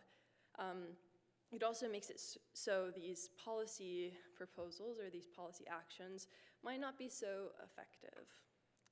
And then there's the trust gap. And so like I said on a previous slide, the Fed has that dual mandate, right? Like they have price stability and they have maximum employment, want to make sure that things aren't so expensive, but also want to make sure that anybody who wants a job can get a job. But they're also increasingly in charge of making sure the vibes are okay. And so they come out and talk, and they talk so much. There's so many Fed speakers in the news, and that's because the power of narrative is outweighing the power of data, right? They have to make sure that the market is going to believe them so that the market doesn't push back against the actions that they're trying to take. They have to make sure that people believe in them. Trust in the Federal Reserve is kind of their core asset. And if they lose that, it becomes very difficult to do things like rate cuts and balance sheet management. And so the Fed is managing trust just like every other major institution. But this gets into sort of the generational divide as well. I had that on a previous slide. So trust is a very big thing, but there's a reality to all of this. It's not all narrative. And the reality is that there's gonna be $84 trillion being passed down from boomers and the silent generation to millennials and Gen Z. Gen X might get some money too. They tend to be forgotten about. But this is going to create two main groups, right? The asset rich, so those that are able to inherit this money from their parents or grandparents. I believe 40% of this $84 trillion is going to go to the top 1.5%. So it will be quite uneven in distribution. And then there will be the new adaptives, so those that are not inheriting a bunch of money from their parents, who are still dealing with sky-high mortgage rates, who might be dealing with not being able to get a job. And so this is going to increase the issues of wealth inequality that we've been seeing. It's also going to make it so there's more haves than have-nots in some situations, which can exacerbate all sorts of affordability problems. And this is a chart from Talman Joseph Smith over at the New York Times, who did probably the most excellent article on this generational wealth transfer that I've read. And you can just see, how much money is being held by the baby boomers. So they own half of the nation's $140 trillion in wealth. And so as that passes over, we're going to start seeing potentially new economic flows, new purchasing decisions being made, and it could kind of shift how the economy is functioning right now. But all of this kind of boils up into a crisis of reality, right? So we have this traditional economic data that's telling one story: GDP is strong, labor market's okay, inflation's stable. And then we have the lived experiences, which might be quite different than that. That could be exacerbated even more by generational wealth transfer. And then that's also complicated even further by political narratives, where it's like, well, what's actually good for the economy? Most economists have come out against tariffs, but that's something that seems to be really passionate about tariffs. And then that also can create some issues with media narratives as well. Media has definitely contributed to maybe some aspects of people not feeling so good about their economic circumstances. There's a statistic that floats around saying, I think it's 70% of Americans live paycheck to paycheck. And Matt Darling over on Twitter, he rebuts it every time, and he's like, that's not true, like, here's the actual data. But that headline probably gets published, I think, once a month, and it's just not a true headline. So we have this crisis of reality, traditional economic data, political narratives, media narratives, and lived experiences, and it makes it very difficult to trust, to the trust infrastructure. And trust is the most expensive thing in the world. Like, I always say that our eyes are actually the most expensive thing that we own, because people will pay so much money to acquire your attention, and your attention is actually extraordinarily valuable. Like, I should be paying all of you to listen to me for 1 hour. You could be doing anything in the world, and so attention is extraordinarily valuable, but attention, of course, can be manipulated, and that creates all sorts of issues around trust. Digital trust fragmentation is a big problem, so people getting news on social media, Gen Z gets most of their economic and political information on social media, which can create maybe some narratives that don't make sense. There's also this institutional trust gaps that I talked about earlier, and then the productivity paradox. And so AI came up during the panelist section, but Sequoia published this memo talking about AI's $600 billion question. And so basically we've invested $600 billion into AI, we've invested a ton of money into AI, but AI has only returned about $100 billion of that money, and so there's this about $600 billion gap where it's like, well, where is the rest of this money that has been invested in this industry going to come from? It's very exciting, it's very new, some might say it's a little bit bubbly, but yeah, like, where is the productivity going to come from AI? Is it going to replace workers, or is it going to be a complement? And so a lot of people, when they read in the news that, Wall Street is looking to cut 20% of jobs and replace it with AI, that might create a trust issue, because it's like, well, what about me? And nobody ever answers that question for those people. There's also trust arbitrage. So Ace Hardware is one of my favorite companies because they're a community-owned and operated hardware store, and they actually have higher margins. I believe their margins are about 41%, versus Home Depot and Lowe's, where their margins are about, I think, 34% and 31%. And what Ace Hardware has accomplished that I think a lot of people, myself included, could take some lessons away from is they have crossed this triangle of trust. So they built institutional trust, they have a really strong brand, they built personal trust, the employees really take care of the customers that come into the store, And then they also have local trust, so they're community operated and owned. And that's kind of what you have to do in order to have some sort of trust arbitrage. And the age where nobody trusts anything, having institutional trust, personal trust, and local trust is really the way to do it. And that's how businesses can create value in this time of a lack of trust. But it's complicated, right? So the title of this slide is quite intense, digital serfdom.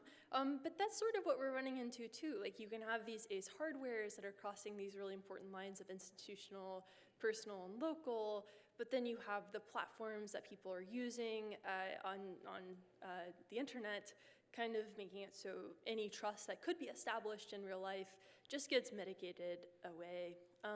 So Meta had launched these influencer bots that nobody really wanted, right? Like they weren't really listening to their users, and they launched it anyway. There was a lot of backlash. Everybody was pretty upset. And it's just like, well, why do you exist? Like, who are you doing this for? The TikTok ban is kind of an interesting case of this too, which I can, if people have questions, I can get more into that. But it's just another example of, trust is so hard to establish because when you do use these platforms that push these products off to users, or products off to users that nobody really wants, it does feel like you are just being harvested for data. And that makes it very hard to establish trust. But there's different ways to, again, build that trust. Ace Hardware is one example. Costco is another example. There's a great quote that I feel like a lot of people have probably heard by now, where their CEO is like, or their former CEO, I believe, he was like, if you raise the price of a hot dog to more than $1.50, I will kill you. And that's a great example of how to establish trust by having strong values. And the thing, though, is like Costco is, they're an incredible business model, but when these digital spaces feel fake and it feels like you're being harvested for data, like nobody's quite happy with it, physical spaces do become kind of premium experiences. My parents love going to Costco because they think it's a variant of Disney World. They tell me about like the samples they have and stuff. And so companies like Costco are building apartments above their stores. And so they're kind of creating that in real life community for people to take a part of their world. So community isn't just like a marketing strategy, right? Like I feel like it's a big buzzword. It's like, oh, community, what does that even mean? But it's kind of a basic human need. To the point of the TikTok ban, TikTok might be getting banned in the United States, and TikTok users, about 700,000 of them have gone over to an app called Note, which is a Chinese-owned app. It's quite surprising that this is happening, but it's people seeking that community, right? And they're like, well, if you're going to take away this app, we're just going to go straight to the source, and they're seeking out that community. I think Costco's model is a little bit better and also helps address the housing affordability crisis. But physical infrastructure is another core part of this. I think this is something that I have spent a lot of time on over the past few years, is just like, what does housing look like? How do we kind of build better communities? As somebody who is somewhat of a hypocrite, I do talk against social media, despite being somebody on social media who gets money from social media. And the reason I do that is because that's where people are. But what I would really like to see, and I'm sure some of you in the room might agree, is people being in real life. Like, I think situations like this are much better than, scrolling on your phone alone in a dark room. And so I think physical infrastructure is super important. But infrastructure is at risk. The fires in LA are devastating because, 1,600 people in the Pacific Palisades lost their insurance from State Farm. And 7 of the 12 private insurers have pulled out of California entirely because it's so risky, or out of Los Angeles entirely because it's so risky to insure there. This is just a problem across the board where private insurers are not making enough money, or they don't feel like the risk is worth it. And so then people, like in the Pacific Palisades, have to go on the FAIR plan. But the FAIR plan only has about $700 million in reserves for a fire that's probably going to have about $200 billion in damages. And this is not an LA or California specific issue. Like 2/3 of all American homeowners are underinsured on their house. 2/3, that's a lot of people. And that's quite concerning because if you lose that house, what do you do? How do you make it okay again? And so this is a research brief that talks about, how do you sort of mitigate this underinsurance? You have to build more resilient and sustainable homes. And who pays for that has all sorts of implications. Like who's actually in charge of making sure the houses are okay? How do you incentivize people to build climate resilient homes? And so there's going to be a lot of questions as our infrastructure begins to age. Dams, the things that hold back the water, they're only supposed to last about 50 years. And so most of the United States dams are actually quite old. And there's a big report that kind of gets into, the infrastructure in the US. I can't remember the department that publishes it, but it's like the US gets a D in most major infrastructure, which is not good for a country of our size and of our wealth. But this gets into the state capacity wall, right? And so there's been amazing policy that's been passed over the past couple of years, the Infrastructure Act, the IRA, and all of those things are very important to building jobs, to making sure that people who want to invest in manufacturing have the ability to. But there's urgency too, like climate risks and the insurance crisis. So there's all sorts of public support for infrastructure. Like most people do want things to be improved around them. But there's all sorts of execution walls, like a lot of projects are facing delays, and that can be quite frustrating, obviously. There's basic services that are failing. There's permitting bottlenecks, which is a big problem with building in Los Angeles, and political gridlock on implementation as well. So we have this physical trust crisis. I'm sure you're sick of hearing the word trust, but we also have the digital trust crisis too that can kind of amplify, what's happening at the physical level. AI-generated content can affect how people feel about certain things. Social media can shape economic narratives. There's also a gap between expert analysis and public perception. There's kind of been this institutional degradation happening where nobody wants to trust and who is saying to do these things to improve infrastructure and to make the world a little bit better, which is quite complicated to try and navigate. And the physical systems are under pressure too. So as we talked about, the insurance markets are collapsing, infrastructure needs help, all sorts of climate risks are beginning to mount. There's about $1 trillion of real estate that's 700 feet from a coastline. So $1 trillion is right up against the ocean. And that might not turn out good unless we have some sort of climate resilient infrastructure. And these trust gaps make solutions harder. Project delays can happen due to local opposition, funding debates, and then planning paralysis. So I believe Ryan said we gotta get out of our own way. And I think that's kind of the key takeaway from this slide as well, as we do indeed kind of have to get out of the way if we want to adapt. And the adaptation challenge is hard because you're hitting all of these big stress points at the same time. So trust, infrastructure is breaking, institutional credibility, information system fragmentation, everybody's hearing different voices all of the time, and it's very hard to reconcile that, I've found. Market sentiment disconnects as well, like the stock market might go up on a day where you're like, I feel like you shouldn't be going up right now. Physical infrastructure is starting to strain, insurance models are failing, climate risks are growing, execution capacity is limited, economic reality is hard too, data versus lived experience, policy versus public perception, expert versus public understanding. And I sort of hate getting up here and talking about everything that is wrong with the world.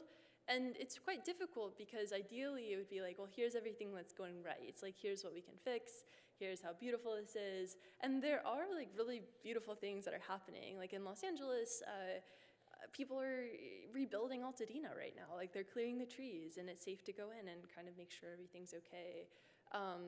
And from a trust perspective, like people really do want to trust. It's kind of why we have a social media addiction, is because we really want somebody to tell us that things are gonna be okay. And I think the economic reality, it's really a tough one to talk about because ideally the economy would be booming all of the time, but it's hard for an economy to process uncertainty, as you all know, and it's very hard to have a big economy, have a bunch of different people who have a bunch of different opinions on what to do correctly.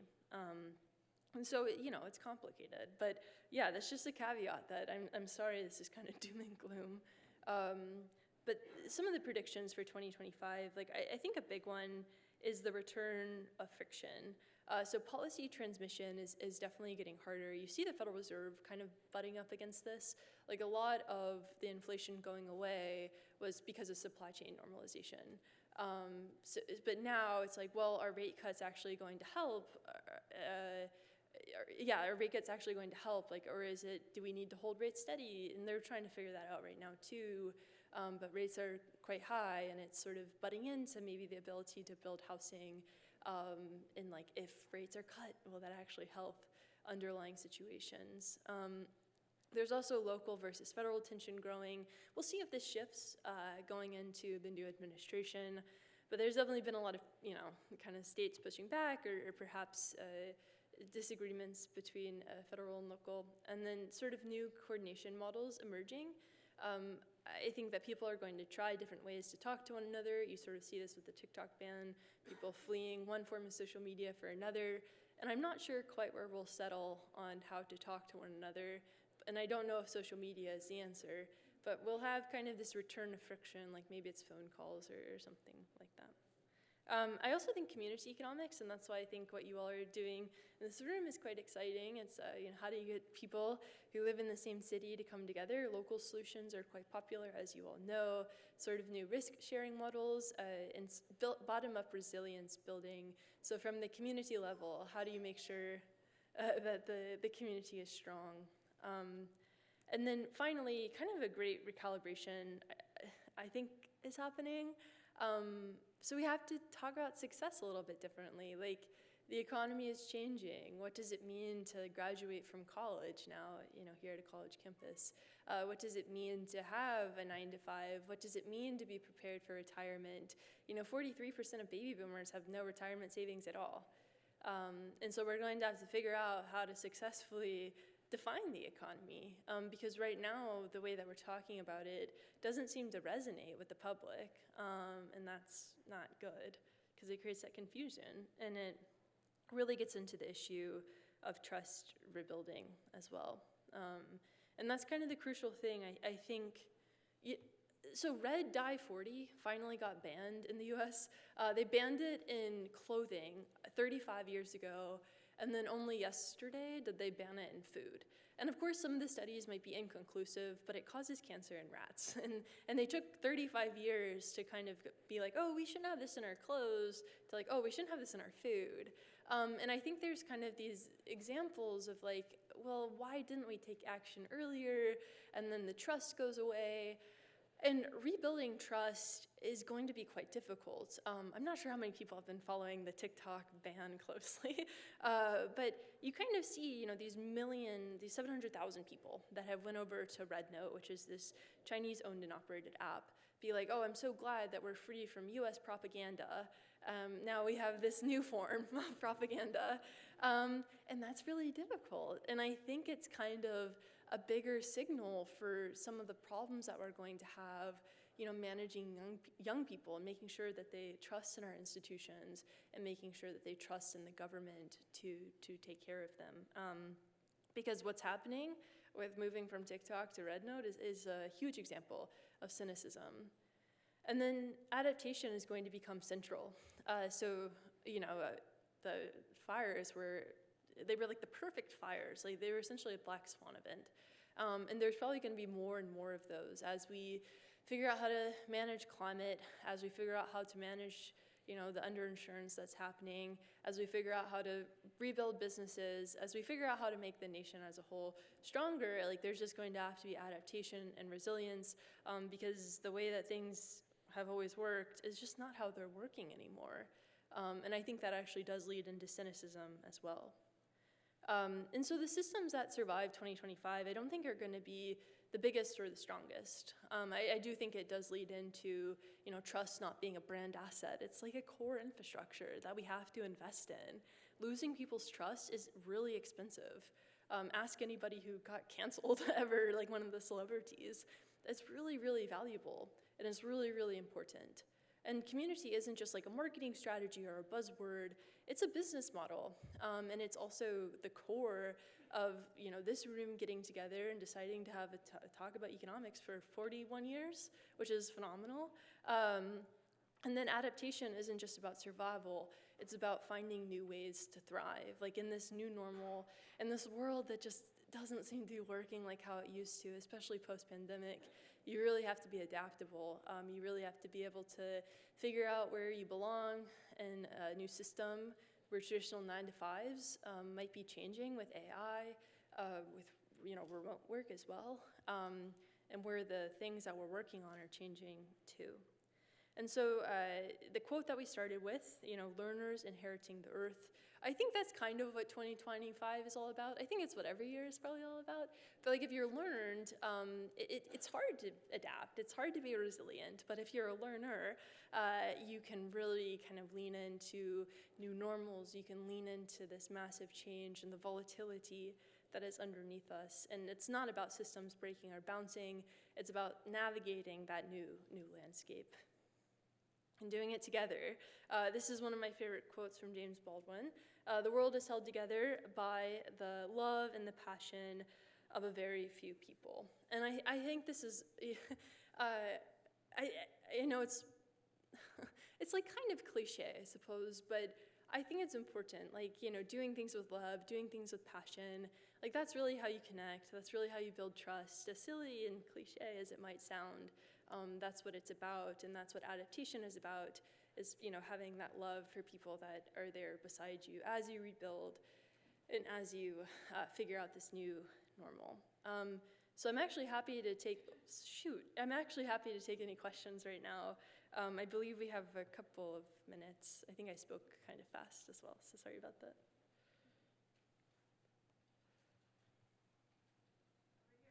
Hi. It sure is. Especially as you talk about trust. Thank you. One thing that struck me as someone who worked in the federal government, does have trust in our intelligence services, is why do you think so many people are completely dismissing that? Is that a trust issue, or are they onto something that I'm naive about? Dismissing what exactly? Dismissing the threat. Or let's say the expert's perception of the threat and the recommendations of the government. Perhaps it's this distrust of government. Yeah, I think it's really that. I think it is kind of people being like, well, Meta harvests my data, and you don't do anything about that. Like you have these big hearings where Mark Zuckerberg will say, we're not harvesting data, we're just collecting it. And so I think that's like kind of part of the issue, is that it's like, oh, you're telling us that this foreign adversary is taking our data and not taking care of us, but you don't either. And that gets into kind of the Red 40 comment that I made earlier too, where it's like you took 35 years to ban something that could be causing cancer. And like, it's like every day, it's like hairspray causes cancer or something like that. And so I think people are looking at that and being like, well, how can I trust what the government is telling me? How can I trust that they're actually going to keep me safe? It doesn't seem like they're doing a good job at that. And like, of course, people aren't seeing like all the things that the government does to keep them safe. They're just seeing the bad stuff. But I think it's really that. It's like this public cynicism that's going to be very difficult to navigate. And they're just like, well, I'll take matters into my own hands and go give my data away anyway. Does that answer your question? So I want to dig a little bit into your vibe session. And I think Daniel's presentation that disaggregates data, economic data, into different communities that we don't study often. A lot of economic data is aggregated. So that the vibe session kind of explains how we have this aggregated data that shows things are great, but the lived experience, especially for folks and communities that we have traditionally and historically ignored and underinvested and under-resourced. What can we do from an economic standpoint, besides disaggregating economic data, to better understand the lived experience that, that's impacting how folks are making their economic decisions? Yeah, I mean, something I always say is the economy is incredibly personal. Because I found, I talk on social media about the economy to about 600,000 people, and those 600,000 people all have extraordinarily different experiences with the economy, right? Like, they might be like, well, inflation's going down, but I don't feel like inflation is going down. I'm paying an arm and a leg in rent. Like, what could you possibly mean? And so I think when we talk about, collecting data and, what would be a better data metric, or how do you actually figure out the lived experience, I think the Federal Reserve actually does a really good job. Like Mayor Daley, who spoke here last year, a big part of her job is going into the community and talking to people. And so she has a pretty good sense, even though the economic data might be telling one story, she has a pretty good sense of how people are feeling and what they're feeling on a personal level. And oftentimes that doesn't match up with the data. And so I think that's a big part of it. The metrics aspect, how do we measure it better, that's a little bit outside of my wheelhouse, and I'm sure there's other people who are addressing that. But I think it's that, just listening to people, and then just being careful how we report it and how we talk about it, because it can hurt, right? When you see GDP is going up, and you're like, well, shoot, I can't find a job. And I think that's a big part of it is making sure that people understand that there's nuance, that the economy is very personal, that we're talking in terms of averages most of the time, and it might not reflect their lived experience. But I really do think it's collecting those stories and figuring out where the pain points are at. And it's usually housing. That's kind of the main pain point. Yeah. Does that answer your question?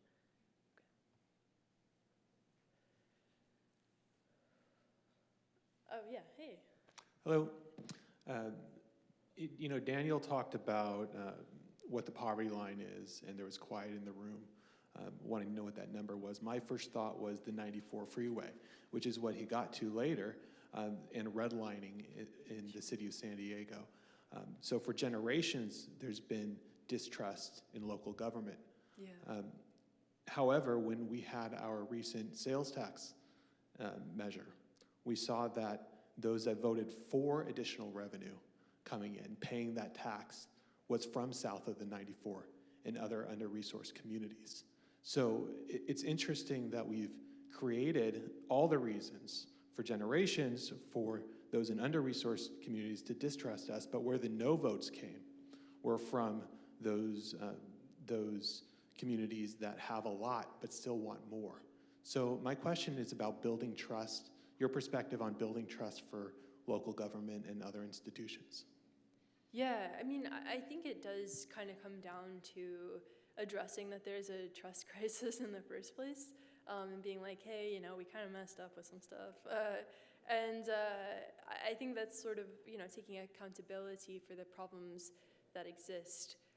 I've been thinking a lot about your question and kind of how to talk about it, because it's very easy to get up here and say that trust is gone. Oh no, everybody, what are we gonna do about it? And it's much harder to actually talk about a solution. And I think the most immediate solution I have is actually helping people understand what the government is doing and the functionality. And that probably has to be some sort of Netflix TV show where people can go and, I'm serious, where they can go and watch and see their government officials and what it looks like. Because right now the whole process is pretty opaque to the average person. And so they're not gonna trust something that they can't see. And they're gonna be like, well, surely you don't have our best interest at heart. Why would you? What do you do all day? And so I think that's a big part of it. And local governments do a pretty decent job at posting on social media and trying to convey what they're doing. But I think it kind of has to be a national level push to kind of give insight into the behind the scenes, something bigger than C-SPAN, of what's actually happening and interviews with these people as well. And so that perhaps might be my bias as a media-oriented person, but I think that's the solution I have right now, but I'm open to hearing others, yeah.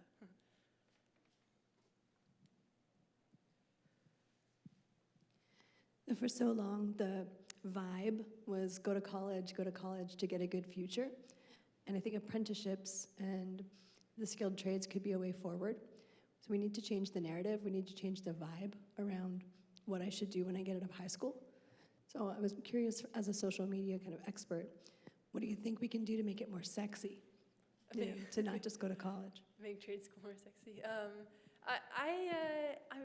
I think it kind of has to be, like, there's a lot of status anxiety in the United States. That's why NIMBYism exists. It's like, there's a lot of worries about like what it appears to be. And the narrative too has been that a traditional college experience is going to establish you with a pretty high-paying job. You should probably do that. It's drilled into your head from the time that you're in school until the time that you graduate.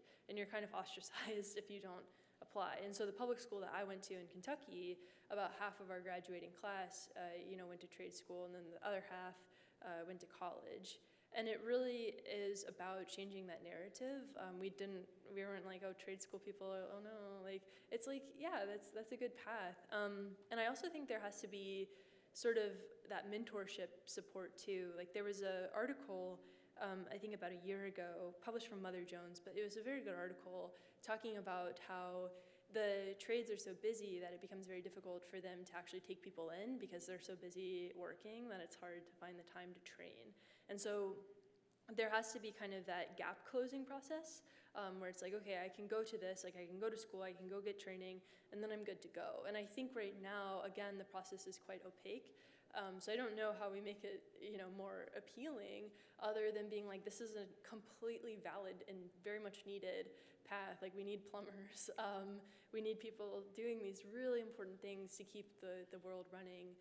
And so I think it's just about making that a valid path for people other than college, or even if they're in college, being like, well, if you want to take the route out, something like that could work too. They're passing around microphones. So just to follow up on that question, Mike Roberts with Creating Coding Careers.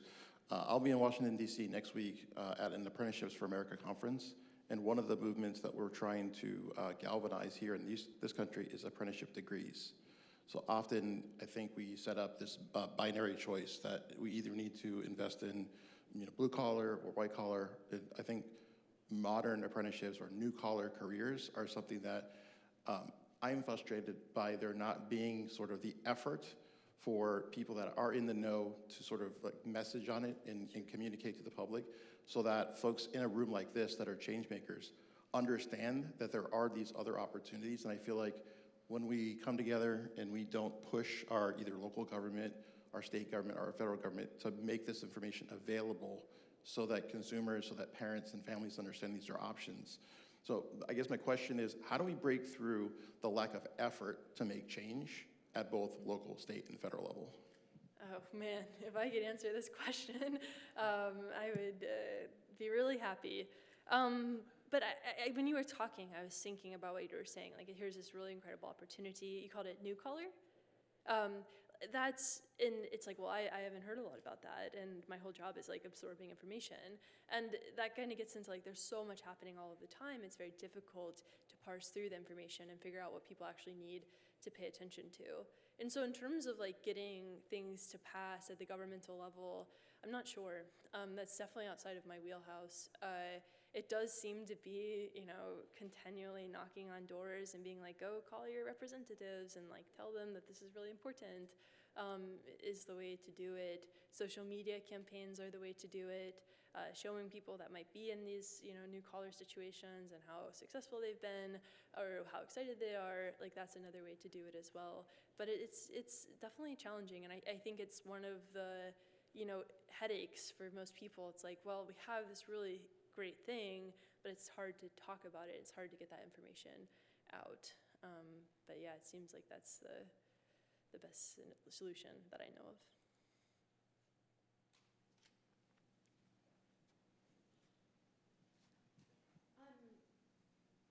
Thank you.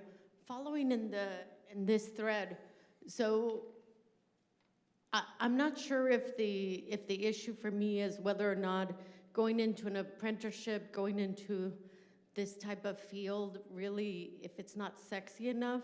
The question that I have is really, what are the possibilities for our youth, right? Looking at the paths, are the internships there? And that's the question that I keep having.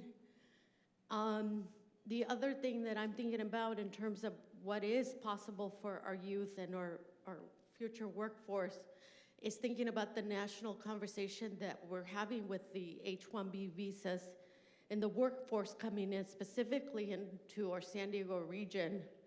So do we really have those available paths for our youth, or are we just gonna continue to bring in that labor force? I think those paths are available. I worked on a report with the Economic Innovation Group about high-skilled immigration, and sort of like where does all of this end up and how is there a balance?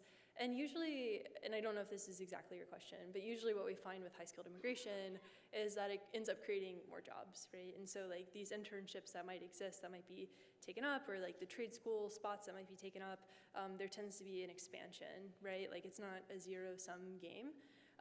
And so I think that's the thing, is like there are positive sum opportunities within all of this. And if you talk to anybody who works, you know, these more traditional blue-collar jobs, they're like, I seriously need help, like the phone's off the hook. And so I think there's anecdotal data that can support the idea that these opportunities are there. And I think to the point of immigration, like usually that ends up expanding the pie from what we've seen, yeah. So then my follow-up to that then is for the workforce experts that are here, then why aren't we seeing more of those pathways? Why are these opportunities so limited? Does somebody from workforce want to weigh in on that? Yeah. So I can speak kind of globally directly about apprenticeships. So Molly Ash, Director of Apprenticeship at MiraCosta College. When we talk about apprenticeships specifically, we have an education gap and a language gap. So apprenticeships are not internships, and a lot of people refer to them that way. And so there is definitely a difference between the two. So educating our LEAs, our community members, and our businesses about what apprenticeships are and the opportunities that they can bring is vitally important. That's how you gain relevancy with apprenticeships. We are starting to see funding now specifically for apprenticeships outside of those traditional trades, calling them new and innovative or new collar, like I heard somebody mention. So we are starting to see some funding behind those, but the way we elevate those is not only through our education locally within our community colleges or our universities or our high schools, but is also by collaborating with our local businesses, because apprenticeships cannot happen without those industry placements, and we still have that persuasion still needs to be done within our local businesses in order to get them on board with apprenticeships, because there are definitely opportunities for the youth, but there is, like I said, a gap in the language that we're using and a gap in folks knowing what apprenticeships are, who's offering them, and what the long-term outcome for the student is. I think, shall we take time for one more question? Yeah, we have about 7, 8 more minutes. Okay. I wanted to say that thank you for your anecdotes. I think that was my favorite part of your talk. One of the things that resonated with me was that physical spaces are now premium spaces. And as we get communities together like this, are there any other ideas that you have in the education space? So I work for the community colleges, Molly works for the community colleges, and one of our goals is to bring the community together so that they are more aware of these opportunities like the apprenticeships that Molly's runs. So in your experience, what are some other premium spaces that education can do in order to build up our economies? Yeah, so you're asking from an educational perspective? Yeah, I mean, I'm sure you all are probably already doing stuff like this, but like bringing people together for coffee or for small parties tends to be quite appealing. I think the problem with, building out these physical spaces is that people tend to want to be online, like there's just kind of that desire. And so you kind of have to offer some sort of hybrid option too, just anecdotally from what I've seen. And so I think that's a big part of it, is like being like, hey, you can come here in person, but also there's an online option. And so that way you're kind of addressing everything. But it's challenging. Ideally, what's happening with the TikTok ban, people would be like, well, what if we gathered together in real life, but instead they're going to a new app? And so I think that's kind of the hard part to navigate, is like there is that desire to be online, but there's still that need to be together in person. And I think offering both is valuable.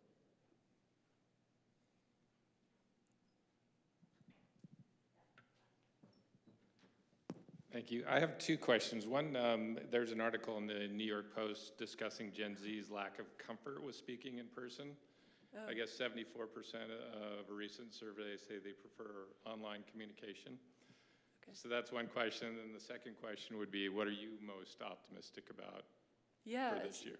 Sure, so I am Gen Z. I just turned 27, and I'm talking in front of all you all, so that's wrong. Just kidding. No, that definitely does seem to be an issue where there's more comfort through texting. But I don't know. I feel like we can kind of say that about every generation. I think we all just are like very busy. People are just busy, and there's always something to do. And so that kind of gets into what I was talking about earlier in the presentation, is like how I should be paying you all to listen to me. It's true. Like there's 1,000 other things to be doing. And so I don't know if it's a lack of comfort maybe, but more so that it's just easier. And, you know, people like to take easy paths most of the time. In terms of what I'm most optimistic about, I don't know. I feel like I've been kind of through the ringer the past couple of weeks with the fires and then sort of what's happening with TikTok. I'm pretty disappointed, and that's a value judgment, but I'm pretty disappointed in how people are reacting to this. But I'm pretty optimistic in the desire that I've noticed in LA to rebuild. Like people are all about it. Donation centers have stopped taking donations because they've gotten so many things. And even though it's like an impossible situation and extremely hard to navigate, there's still like this really powerful sense of humanness underneath all of it. And if you go to one of the volunteer sites, there's really not anybody directing. Everybody just kind of figures out what to do, and there's kind of this flow state. And like that's kind of what is really powerful about being a person, is like you can enter that flow state with one another, especially after a time of disaster, because disasters strip away all illusions. And so I think that's what I'm pretty optimistic about, is like not the fires themselves, but kind of what it looks like to rebuild a city after something like that.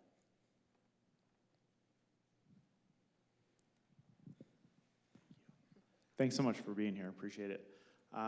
I wanted to offer a solution. Yes.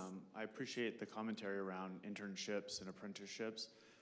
At the Knauss School of Business, we've actually developed a playbook for companies to partner with educational organizations to bring youth in the community at the middle school and high school level into companies in the community to help them learn about different industry segments and verticals within companies, to really start the conversation early with them, to help them understand that, as many people have said, it's not about four-year college always. There's different paths for everyone.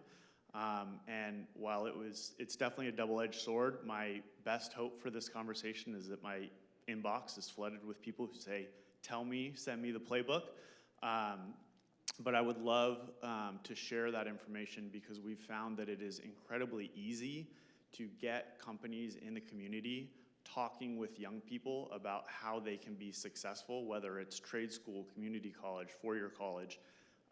And so I'm happy to sit down and share that information. It's very simple, and we found that the companies that we partner with for these field trips, they come back year and year over and over again, and they want to help. And so I'm happy to share that information with anybody who's interested in hearing about it. That's great. Thank you. So just talking about mistrust, I was thinking friction, and I think I did see the word friction there. And so like one of the things is, if we share information, if we're transparent, then in game theory, if you know the payoffs and you have complete information, if you have perfect information, then you have a chance to have coordination, which we also talked about. But that is, I think, just in the economic realm. If we share more, then perhaps there's more room for trust. But part of what you're showing is we're not just economic agents. There are so many dimensions there. And so even in that case, when we share everything, there's always going to be mistrust just for the ideology dimension alone. So how do we rethink of these statistics that we are showing? Like, okay, there's never going to be zero or 100% trust, and if there is, somebody's going to be worthy of that. So Yeah. how do we start measuring what a healthy trust is? Historically, we've never measured that. We don't have. Yeah. So I'm just like puzzled by that question. Okay, yeah, I mean, I think the spring 2024 Harvard Youth Opinion Poll does a pretty good job. You know, it's a survey, and there's always flaws in surveys. But I think the questions that they ask on that, like, you know, what is your level of trust in this institution? How do you think about this institution? Do you agree with the decisions that they've been making? I think that's helpful. And of course, like, from an economic perspective, it's like, well, what does that actually mean? But it really is about gathering those anecdotes and then probably making some sort of informed decision. But I also think you can, not to keep on talking about this TikTok ban, but like, I think you really can draw some important lessons from things like that, where people are fleeing to a Chinese state-operated app because they don't trust the United States at all. And that's what they post about. And a lot of it is kind of sentiment-based. Ben Hunt, who runs Epsilon Theory, has a pretty interesting sentiment tracker for trust that goes across media, it goes across Twitter, it goes across all these major websites. And so you get a pretty good sense, you know, mostly quantitatively, of how people are feeling and thinking about stuff. And so it's things like sentiment analysis, but then it's also paying attention to, you know, 700,000 people being like, I don't like the US government right now. Yeah. Does that help answer your question? Kind of. It's hard. Like, I think that's the hard part about all this stuff is like there is no perfect answer. It's just important to, I think, incorporate into a framework for how you think about economics, because for the Federal Reserve, for example, trust is very, very important. Like, their credibility is their core asset. And it's just something that you have to measure, even though it might be anecdotally. Thanks, Kyla, and just want to take a moment to thank her for bringing this keynote speech, and thank you all for coming and for these great questions.